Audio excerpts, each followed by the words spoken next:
thank the Lord for it. Advice for anyone going into the new year.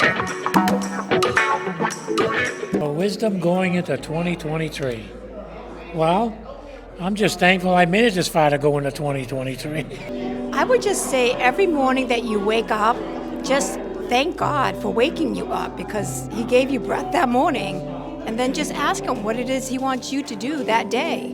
Whatever you're doing, just do it for His glory. There's a lot going on in the world, and not to let it get to you. Just trust in God and everything will be great. Going into the new year, you would remember the old year and continue to pray for the new year. So we learned early in our marriage that if we've got a problem, try not to let the sun go down. If it does, don't let it go 2 days, 3 days, but deal with it. That'd be something that stuck very strong. And the other one that the wisest man in the world said, as iron sharpens iron, so does one man sharpen another. And we all need sharpening. We just need to allow the other person to rub against us. Live each day and thank the Lord for it. As long as you keep your focus and keep the Lord in the center of your life, as we have in the center of our marriage, life is good. But as life goes on and as life becomes more vulnerable to an elderly person with health problems, things in the world, just life itself is hard sometimes, that you keep that focus and you keep them in the center of your life, life is always going to be good. I don't care what age you are. Just keep Him in the center of your life. Save your money. Put down your iPads and talk face to face so you can see who you're talking to. That's good advice. I think my version on wisdom is staying close to God, looking to Him for any questions I have in my life, and knowing that whatever the answer is, it's come from God.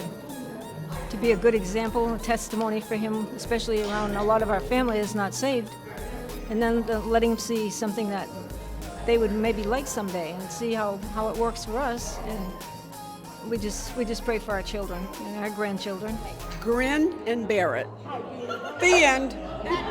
Probably, I'd recommend that whatever you do for a vocation, do something that you really, really like to do.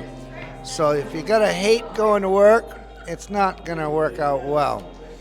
And trust in the Lord, because He's in control and He'll guide and direct. And the other thing too is that even if you invest early and just put a little bit aside, when you get old like me, which I didn't do, but that's fine, but just put a little bit aside and you'll be sitting relatively comfortably when you get old like me. So invest early and often, do what you like, and trust in the Lord. Probably the order should be the other way around.